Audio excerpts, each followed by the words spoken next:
Revenue డిపార్ట్‌మెంట్‌లో ఇంత జరిగినా గూడా మళ్ళీ అదే అనే గందరగోళము, అదే ప్రజలు బాధపడడం తప్ప మార్గం దొరకదంటారా దీనికి? తెలంగాణ రాష్ట్రంలో భూములన్నీ ఒక ప్రయోగశాలగా మారిపోయాయండి. ఎవరొచ్చినా ప్రభుత్వానికి నచ్చిన పద్ధతిలో భూమిని మార్చుకుంటూ ప్రక్షాళన పేరు మీద ఆయన ఎంతకంటే బాగలేదని, అంతకంటే ముందు అసలే బాగలేదు, నేను బాగు చేస్తా అని అనుకుంటూ వస్తున్నారు. అల్టిమేట్గా ఒక నిరుపేద రైతు ఒక గ్రామంలో ఉండేటువంటి చిన్నకారు రైతుకు డైరెక్ట్గా నేను కాన్ఫిడెంట్గా నా భూమి మీద నేనున్నాను, నా రికార్డు, నా దగ్గర ఉన్న పాణి, నా దగ్గర ఉన్న పాస్ పుస్తకము, నేను కబ్జాలో ఉన్న భూమి, మా తహసీల్దార్ గారి దగ్గర ఉన్నటువంటి రికార్డు అన్నీ టాలీ అవుతున్నాయి, నేను హాయిగా బతుకుతున్నాను అనుకునే దశ ప్రస్తుతము కాన్ఫిడెంట్గా ఎవరు చెప్పలేకపోతే. ఎందుకో ఇంత ఇంత దుర్మార్గం ఎందుకు మరి? ఎవరి రాజకీయాలు వారు, ఎవరి ఓటు బ్యాంకు వారిది, అంతే. అంతకంటే ఎక్కువ చెప్పడం అవసరం. ఓకే, 1971లో నీ కొద్దిగా గత చరిత్ర చెప్తాను. 71లో వచ్చింది, ఏదొచ్చింది? అద్భుతమైన ROR యాక్ట్ వచ్చింది. బాగా భూ సంస్కరణల నేపథ్యం, ఆ నేపథ్యమే అనుకుందాం. ఓకే, తదనంతరం 71లో వచ్చినటువంటి ROR యాక్ట్కు 1989లో రూల్స్ రెగ్యులేషన్స్ వచ్చినాయి, సిస్టమేటిక్ వస్తున్నాయి. అప్పటి నుంచి మళ్ళీ ఇంకా ఏం మార్పు కాలేదు. అంటే అప్పుడు వచ్చినప్పుడు ఒక రకమైన పాస్ పుస్తకాలు, తదనంతరం మళ్ళా టీడీపీ వచ్చిన తర్వాత ఒకటి, మళ్ళీ కాంగ్రెస్ వచ్చిన తర్వాత ఒక తెల్ల పాస్ పుస్తకము, ఒక 2 తెల్ల పాస్ పుస్తకాలు వచ్చినాయి. ఒకటేమో టైటిల్ డీడ్, ఇంకొకటేమో పాస్ పుస్తకము. టైటిల్ డీడ్ అనే దాంట్లో గతంలో ఉండేటువంటి చౌఫస్లాతో సమానం, RORతో సమానం. బిచ్చన్న గారి పేరు మీద ఒకటే ఊరిలో 4 సర్వే నెంబర్లలో ఒక్కొక్క దాంట్లో 1 ఎకరాలు, 2 ఎకరాలు, 5 ఎకరాలు ఉంటే అన్ని కలిపి ఇచ్చేదాన్ని టైటిల్ డీడ్ అన్నాం. అయిపోయింది, అది బాగానే ఉంది. దాంట్లో ఇంకేమేమి ఉండదు తెలుసా?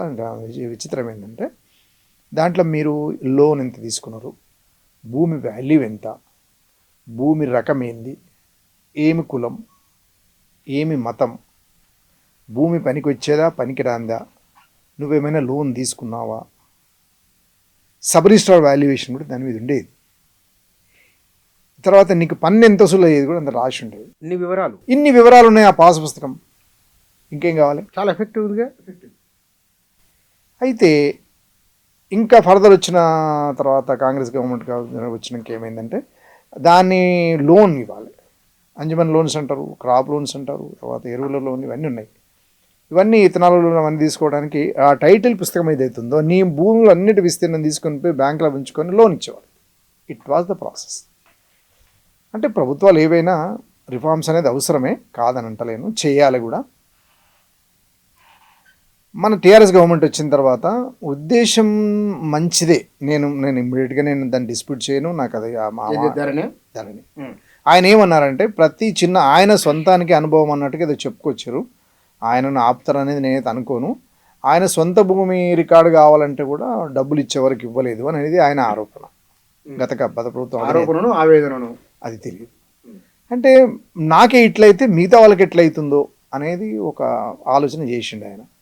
ఏ పహాణి నా భూమి రికార్డు నాకు ఇవ్వడానికి ఇంత దింపుతుంటే మరి నేను ఇంత పెద్దవాడిని నన్నే దింపితే గరీబోని ఏమంటుండవు, ఊళ్ళరావులు ఉండే SC ST BCలను ఏమంటారు అనే ఉద్దేశంతో ఇదంతా తీసుకొని వచ్చి ఈ రికార్డులన్నీ ప్రక్షాళన చేసి ఒక పోర్టల్లో పెడదాం అనుకున్నాను. దాన్ని LRUP అన్నాం మనం. LRUP ఇప్పుడు ఏమైందంటే ల్యాండ్ రికార్డ్స్ అప్డేషన్ ప్రోగ్రామ్. అంటే land record updation program LRUP. అప్పటి వరకు మన పాత గవర్నమెంట్ వచ్చి ఫస్ట్ టర్మ్ 14 అదైతే వచ్చింది కదా, నెక్స్ట్ ఎలక్షన్ వచ్చే లోపల అవన్నీ నడుచుకుంటూ వచ్చినాయి.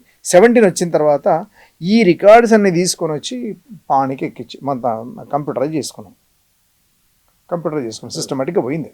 అన్నీ ఎంట్రీ అయ్యేటప్పుడు జరిగిన ఒక అంటే చెప్పలేని మిస్టేక్స్ ఏంటంటే తొందర పెట్టిండు బాగా. కావాలి.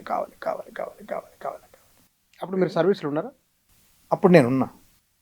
ఓకే, సారీ, రిటైర్ అయినా. రాత్రి మొదలు మొత్తం మీద అంతా వాళ్ళందరినీ మీటింగ్ పెట్టిండు. మీరు అంత హీరోలు, మీరు చేయగలుగుతారు ఇదని అన్నీ తయారు చేసిండు. ఫటాఫటా రికార్డ్స్ అన్నీ ఎక్కిచ్చేసినాయి. దేంట్లో కంప్యూటర్ అయిపోయినాయి రికార్డ్స్ అన్నీ మొత్తం. అందులో 17, 18 రికార్డ్ ఏముందో యాజ్ ఈజ్గా కంప్యూటర్లోకి ఎక్కిపోయినాయి కదా. అవన్నీ అయిన తర్వాత కూడా వాటన్నిటిని తీసుకొని వచ్చి అందులో ధరణి అనే పేరు పెట్టి దీనికి ఏం పేరు పెడితే బాగుంటుందని కొంతమంది భూమాత అన్నారు, కొంత భూ అది అనేది లాస్ట్కి వస్తే ధరణి అనేది it's good title is good. ఆయన మంచిది తెలుగు మేధావి కాబట్టి ఈ did very good job. At the same time ఆ ఎంట్రీ చేసే టైంలో జరిగినటువంటి ఒక అసలు ఊహకెందనటువంటి మిస్టేక్స్ అన్నీ కూడా దాంట్లోకి ఎంటర్ అయిపోయినాయి. ఎట్లా అయిపోయినాయి?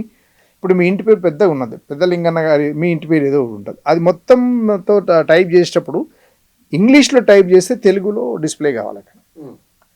అక్కడ ఆ జరిగిన మిస్టేక్స్ అన్నీ మళ్ళీ రెక్టిఫై చేయడానికి టైం ఇవ్వలేదు.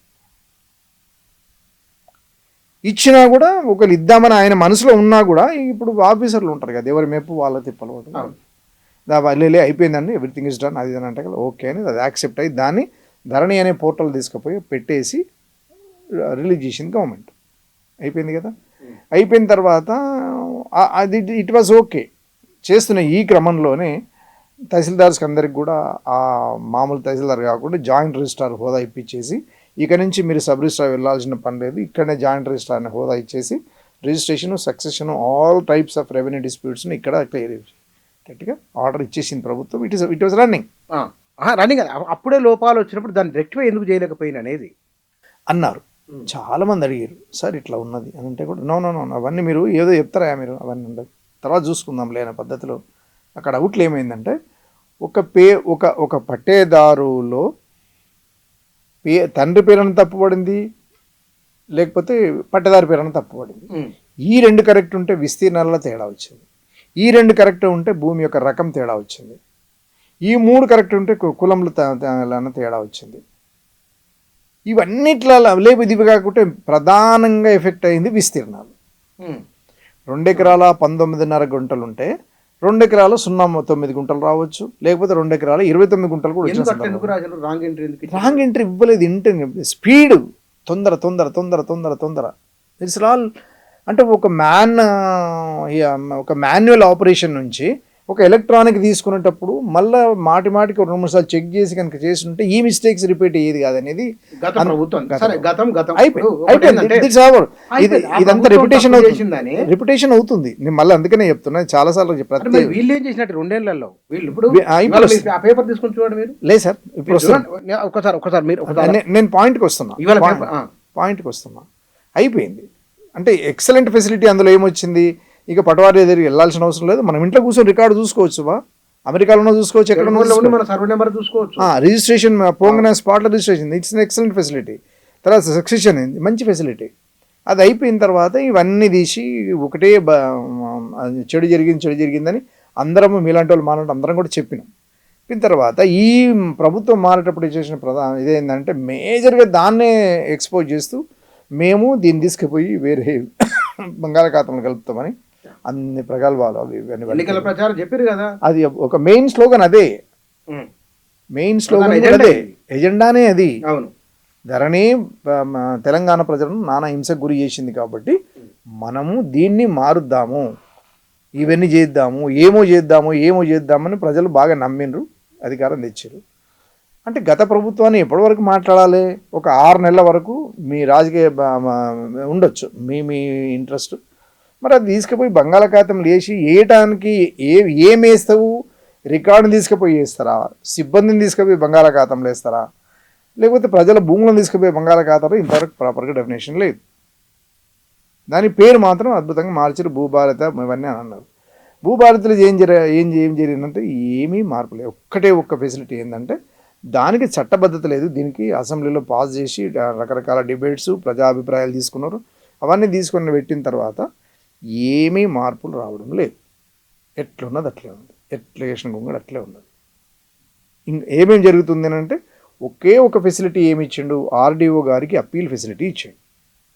ఇప్పుడు అది కూడా ఏమవుతుంది, ఆ ఆర్డీఓకి ఇస్తున్నటువంటి అప్పీల్ ఫెసిలిటీలో కూడా ఇంతవరకు తహసీల్దార్ గారికి కానీ లేకపోతే ఆర్డీఓ గారి లాగిన్ ఇవ్వబడలేదు.